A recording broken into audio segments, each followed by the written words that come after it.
नाजरीन आदाब, पे न्यूज़ हेडलाइंस के साथ में बशीर नाज। पहले दिन भर की कुछ अहम खबरों पर एक नज़र। लोकसभा इलेक्शन के पहले मरहले की चुनाव मुहिम खत्म, 11 तारीख को होगी पोलिंग। मुख्तलिफ सियासी जमातों की तरफ इंतखाबी रैलियों के दौरान एक दूसरे पर तीखे वार। कश्मीर एक मुतनाज़ मसला है, डॉक्टर फारूक अब्दुल्ला। उमर अब्दुल्ला 2014 में इक़्तिदार के लिए बीजेपी के सामने गिड़गिड़ाए, सज्जाद गनी लोन। कश्तवाड़ में आरएसएस लीडर महफूज समेत हलाक, इलाके में तनाव। खुद फौज के अफसर कहते हैं हमें मालूम ही नहीं है ये कौमी शरह किसने ऑर्डर किया, हमने नहीं किया।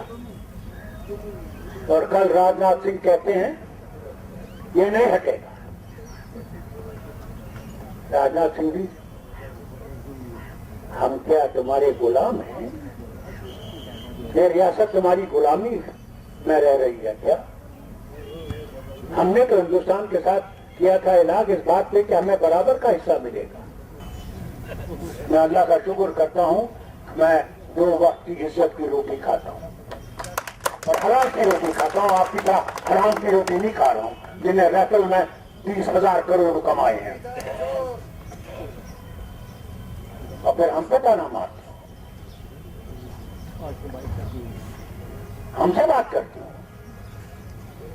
मैं तो कहता हूँ कमीशन उठाओ, अगर तुम्हें ये हिम्मत है कमीशन उठाओ। तुम लोगों ने दफ्तर बनाया दिल्ली में, 8,000 करोड़ उस पर खर्चा है। वो 8,000 करोड़ कहां से आया, उसका जवाब करण सिंह ने पार्लियामेंट में कहा मेरे बाप ने इलाक किया।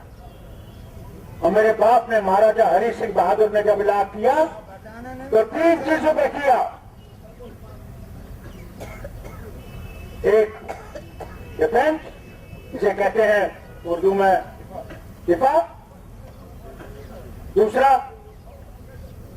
दूसरे मुल्कों से राब्ता, बाहर के मुल्कों से। और तीसरा रस्म रसाई। बाकी सब लोगों के पास रखा जब तक कि प्लेबिसाइड नहीं होगा। इसलिए कई लोग कहते हैं ना कि 370 जो है वो आरजी है। हाँ, आरजी है, क्योंकि जब तक आप प्लेबिसाइड नहीं करते हो तब तक ये परमानेंट है। पाकिस्तानी डॉक्टर फारूक अब्दुल्ला। और कई लोग कहते हैं, सुनिए मेरी बात, खासकर मीडिया जो उठाता रहता है, फारूक अब्दुल्ला एक बात दिल्ली में करता है, एक बात जम्मू में करता है, एक बात यहाँ करता है। अरे फारूक अब्दुल्ला एक ही बात करता है, मीडिया सुनो। मैंने ये पार्लियामेंट में भी कहा और यहाँ भी कहता हूँ और जहाँ हूँ, हमने इलाज किया है जरूर, मगर कुछ शर्तों पे किया है। उसमें 370 भी है, 35A भी है और उसमें डेली एग्रीमेंट भी है। ये भूलिए मत, फारूक अब्दुल्ला मर जाएगा, आप भी मर जाएंगे एक दिन, मगर ये चीज मरने वाली नहीं है। मोदी जी, हिंदुस्तान जिंदा रहेगा, आपसे बेहतर लोग आएंगे इंशाअल्लाह, बेहतर लोग। हमने आगे चलना है तो दोनों वतनों को इंसानियत से चलना पड़ेगा, तभी पाकिस्तान भी तरक्की करेगा, हिंदुस्तान भी तरक्की करेगा। नफरत में हम तरक्की नहीं करेंगे। और कश्मीर का खासकर, कश्मीर तब आबाद होगा जब पाकिस्तान और हिंदुस्तान में दोस्ती और भाईचारे की बात होगी, तब कश्मीर आबाद होगा। जब हम किसी की बात करते हैं, अच्छी बात करते हैं, तो कहते हैं ये मुल्क के दुश्मन है, ये पाकिस्तानी है। मैं तो ये समझता हूं कि सबसे बड़ा पाकिस्तानी अगर कोई है वो मोदी है, क्योंकि हमसे एक बात करता है, कहता है देखिए पाकिस्तान एम्बेसी में नहीं जाओ 23 मार्च को, खुद टेलीफोन करता है उसको, इमरान खान को, और कहता है मुबारक हो, ये है वो। आप बच्चों तरह दिख रही क्या यपोर की टोप ऐसी कहा वाला।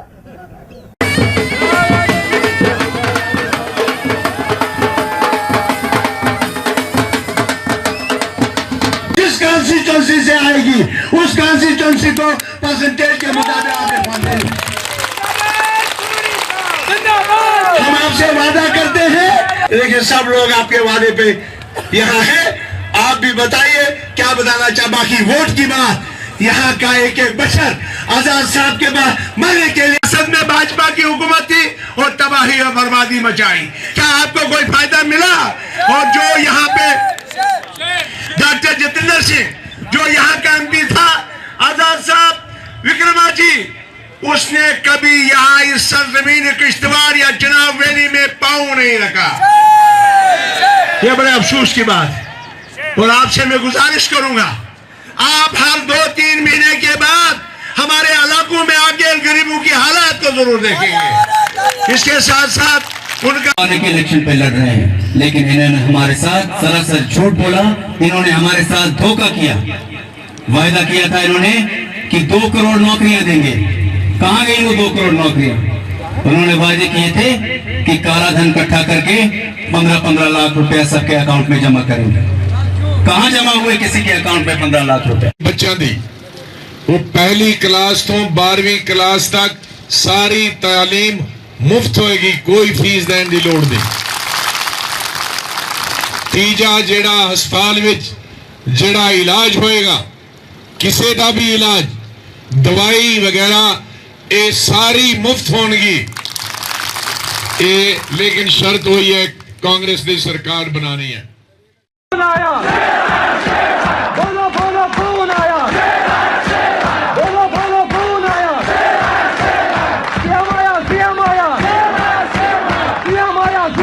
नौजवान शोर बोल सोन नौजवान पता है साथ वोटिंग बूथस पे अगर तमिस का ज्यादती ये सो ज्यादती आप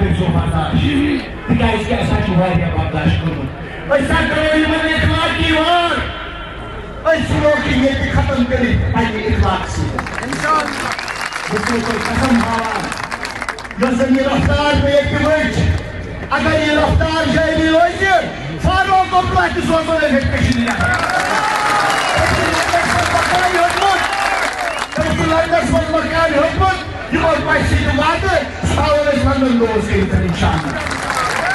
उनसे मिला और आज जिसका पान दिमाग बाकी चाहे ओतर तैयार हो 14 मन चाहे बखुदा अगर पगह से चाहे पगह गस अगर मोदी पावर मज आओ चाहे 2 सेकंड लग गए से मोल गोड़े किसी तमिस पोश माल है।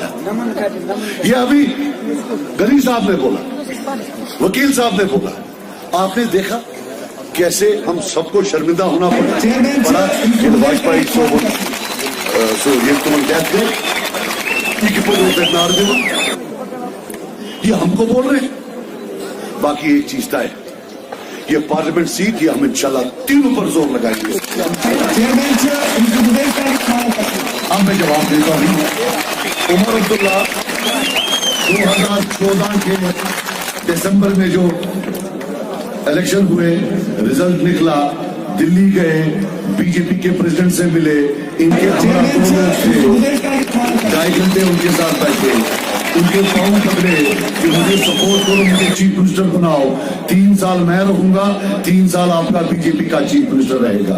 ये मैं आज इसको एक्सपोज करता हूं कि 14 में भी ये लालच के पीछे, इक़्तिदार के पीछे मर रहा था और आज लोगों को बोलता है बीजेपी। मैं इंतजार कर रहा था, मैंने वादा किया था अपने आप से चुप करके बैठूंगा, जिस दिन यह हंगामा आएगा उसी दिन इंशाल्लाह इसे टूटूंगा और यहाँ जलसे में आपके सामने इसका सारा जो असल है वो मैं एक्सपोज कर दूंगा। आज पूरी रात मुझे धमकियां आई कि अगर आप ऐसा कहोगे हम बीजेपी वालों से तरतीब निकलवाएंगे। मैंने बोला वो तो फैमिली है आपकी, आप तो निकलवा सकते हो, लेकिन उसे सच जो है वो झूठ में नहीं बदल सकता। मैं और भी कुछ बताऊंगा, वो 11 के बाद बताऊंगा। वहां क्या हुआ, 2.5 घंटे पीडीपी वालों का तुमने इसको कम पर तनख्वाह पर भर करियो ऐसे और वो चौको की इस हकीकत मैं आज कहता हूं। ये प्रूव करे ये नहीं था, इसके फोन के कोऑर्डिनेट्स देखे और उनकी जो टॉप लीडरशिप है उनके फोन के कोऑर्डिनेट्स देखे।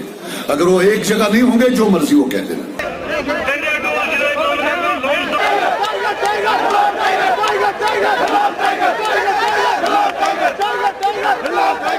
आज टेलीविजन के इंटरव्यू मैंने हिंदुस्तान के वजीर आजम को ये कहते हुए सुना कि जम्मू कश्मीर में कोई मसला ही नहीं है, ये 2.5 जिलों का मसला है, मां सिवाय 2.5 जिले बाकी सब ठीक है। अरे मोदी साहब, अगर जम्मू कश्मीर सिर्फ 2.5 जिलों का मसला है, मुझे 2 चीजों का आप जवाब दे दीजिए। पहले ये बताएं कि अगर 2.5 जिलों का मसला है तो उधमपुर से लेकर उड़ी तक आप हमारा हाईवे हफ्ते में 2 दिन क्यों बंद करते हो? क्या उधमपुर से उड़ी तक सिर्फ 2.5 जिले हैं? मैं जिले गिन के आपको सुनाता हूं जनाब। उधमपुर से शुरू करिए, 9 जिलों से आपकी हाईवे गुजरती है। आपने 9 जिलों में हफ्ते में 2 दिन हमें चलने की इजाजत नहीं दी। मणिपुर मिजोरम में जमीन नहीं खरीद सकता, तो आखिरकार हमारे इस कानून से आपको परवाह क्यों? क्यों? सिर्फ इसलिए क्योंकि जम्मू कश्मीर रियासत में मुसलमान अक्सरियत है। क्योंकि मुसलमान अक्सरियत है तो ये कानून हमारा आपके गले से नहीं उतरता। क्या यहाँ पे आप आबादी में तब्दीली लाना चाहते हो? याद रखिए बीजेपी वालों, आरएसएस वालों, जब तक जम्मू कश्मीर रियासत पे ये हल का झंडा लहराएगा, हम इस कानून को हाथ लगाने नहीं देंगे आपको। हमसे कोई भी कुर्बानी मांगी जाए, हमसे कोई भी कुर्बानी मांगी जाए, इंशाअल्लाह हम वो हर कुर्बानी देने के लिए तैयार हैं। लेकिन होशियार रहिए उन लोगों से जो मुख्तलिफ लिबास पहन के, मुख्तलिफ सिंबल लेके, निशान लेके आपके पास आएंगे और कहेंगे हम हैं आपकी रखवाली करने वाले। क्योंकि सबसे बड़े सौदाबाज वो है। झूठ की बुनियाद पे, झूठ के बुनियाद पे उन्होंने यहाँ पे अपनी सियासी गाड़ी को आगे चलाया। हकीकत ये है कि जब जब नेशनल कॉन्फ्रेंस इख्तिदार से बाहर रही, यही ताकतें जो 35A और 370 को जख्म पहुंचाना चाहते हैं, ये लोग कामयाब हुए हैं। नहीं तो बताएं कहां से आया वो जीत?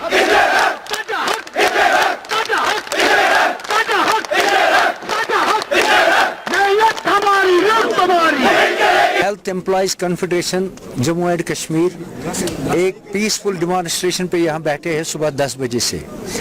हमारी जो मांग है, जो मांगे जेन्युइन है, पिछले 3 सालों से वो इल्तिवा में पड़े हैं। हमारी जो बेसिक डिमांड्स है वो है टाइम बाउंड। कोई नौकरी तो नहीं लगाना है, किसी को प्रमोशन नहीं देनी है, ये उनका हक है। 20 साल से टाइम बाउंड नहीं हो रही है, क्यों नहीं हो रही है वो वही जानती है। दूसरी बात यह है कि हमारे जो कंसोलिडेटेड एम्प्लॉयज है, उनके जो कागजात सेक्रेटरीट गए, उनका फॉलो अप नहीं चल रहा है। तीसरी बात यह है कि डिस्ट्रिक्ट बांडीपुरा में 129 हमारे वो मुलाजिमीन हैं जिनकी बेगुनाह, उनको नाकर्दा गुनाहों की सजा मिल रही है। पिछले 8 महीनों से उनको तनख्वाह नहीं मिल रही है। और आज हम ये डायरेक्टर साहिबा को बताना चाहते हैं कि अगर आज भी उन्होंने हमें कोई ठोस आश्वासन नहीं दिया तो अगला जो हमारा प्रोग्राम है वो इससे भी सख्त होगा। हर कोई इलेक्शन टफ होता है, लेकिन हम अपनी कैंपेन चला रहे हैं और हम लोगों को इस कैंपेन में दावत देते हैं हमारा हिस्सा बने और जो नेशनल कॉन्फ्रेंस के जुल्म हैं और उनकी जो हमने सितम झेले हैं अभी तक, उनसे हमें नजात दिए। चीज़ का मुझे तो इल्म नहीं है। ये हमारे जो कायद सजाद गनी लोन साहब हैं, वो एक पब्लिक जलसे में ये रिवील करेंगे कि उमर अब्दुल्ला साहब 2014 में किससे मिले, कहाँ मिले और क्या क्या बातें हुई। और ये अगर सजाद गनी लोन साहब से ही सुना जाए मेरे हिसाब से बेहतर होगा। ये एक पोल एजेंडा है बीजेपी का। ये 2014 के मैनिफेस्टो में भी आया था कि आर्टिकल 370 को एब्रोगेट किया जाएगा, लेकिन 2014 से हम 2019 में आ गए हैं। आर्टिकल 370 को कुछ हुआ नहीं, ना होगा। आर्टिकल 370 जैसे 2015 में जम्मू कश्मीर हाई कोर्ट की एक ओपिनियन में एक परमानेंट स्टेटस है इंडियन कॉन्स्टिट्यूशन का। ये टेम्पररी स्टेटस था पहले, अब ये परमानेंट स्टेटस इसने जो आर्टिकल 370 है इसने एक शक्ल ली है परमानेंट स्टेटस की। 2018 में सुप्रीम कोर्ट का भी एक ओपिनियन आया है जिसमें उन्होंने कहा है कि आर्टिकल 370 इंडियन कॉन्स्टिट्यूशन का एक परमानेंट हिस्सा है। ये कुछ नहीं है बीजेपी की इलेक्शन, ये गिमिक्स हैं। कभी उनको राम मंदिर याद आता है, कभी उनको बाबरी मस्जिद याद आती है, और इस बारी उनको लगता है कि आर्टिकल 370 के एब्रोगेशन के नारे देने से उनका वोट बढ़ता है और कुछ नहीं। ये हमें इस मामले में घबराना नहीं चाहिए। आर्टिकल 370 को कोई हाथ नहीं लगा सकता। अनफॉर्चुनेट डिसीजन है, मैं तो कहूँगा गवर्नमेंट ऑफ इंडिया का, क्योंकि यहाँ इस वक्त गवर्नर्स रूल है, तो ऑल द डिसीजन जो लिए जाते हैं वो दिल्ली से आते हैं। बहुत अनफॉर्चुनेट है। एक गैरजन बनाया जा रहा है जम्मू कश्मीर को, खासकर कश्मीर को, जिसमें हमारे स्टूडेंट्स मुतासर हो रहे हैं, हमारे ताजिर भाई मुतासर हो रहे हैं, एमरजेंसी मूवमेंट्स मुतासर हो रही हैं। ये बहुत ही गलत डिसीजन है। हमने इस के ख़िलाफ़ पुरअमन मुज़ाहरा भी किया परसों, और हमने अपना प्रोटेस्ट रजिस्टर किया कि ये जो डिसीजन है इसको जल्द से जल्द रिवोक किया जाए। जिसके बाद सजाद गनी लोन साहब ने एक चिट्ठी लिखी है गवर्नर साहब को for revocation of this order, and इंशाल्लाह हमें लगता है कि गवर्नर साहब उस चिट्ठी पर ज़रूर गौर करेंगे और ये रिवोक हो जाएगा। कभी कभी दुश्मन ऐसा काम कर बैठता है जिसमें खुदा की मर्जी से हमारे लिए खैर का पहलू निकलता है। So whatever has happened through the BJP manifesto carrying a message to Kashmir on 370, 35A, maybe it unites Kashmiris and they become like a solid rock. That is possible. That is this Urdu Sharif Bananges ki Dara Khairi Mama. And so many generals here have been talking. I have no access to any general there in the barracks, at least for a decade. But these generals have been talking among themselves, to their families, to their friends, both in Delhi and here. How long can we kill? There's a limit. We have done our job, let the politicians come. And Modi's Shasan wants to give a message that this military power alone will be used here. And therefore I decided that couplet to you, part of the couplet, Urdu Sharif Banange, maybe united. This Modi creates a situation for us that we get united for all times to come till our political grievance is resolved. So Urdu Sharif Banange कि दुश्मन ने ऐसी चाल चली है, उसी में हमारा फ्यूचर है। इसको फाले नेक में मानता हूँ। मुझे पूर्ण विश्वास है कि संपूर्ण देश में और उसी के साथ साथ कश्मीर में भी संपूर्ण बहुमत के साथ भारतीय जनता पार्टी के जो कैंडिडेट्स हैं वो चुनकर आएंगे।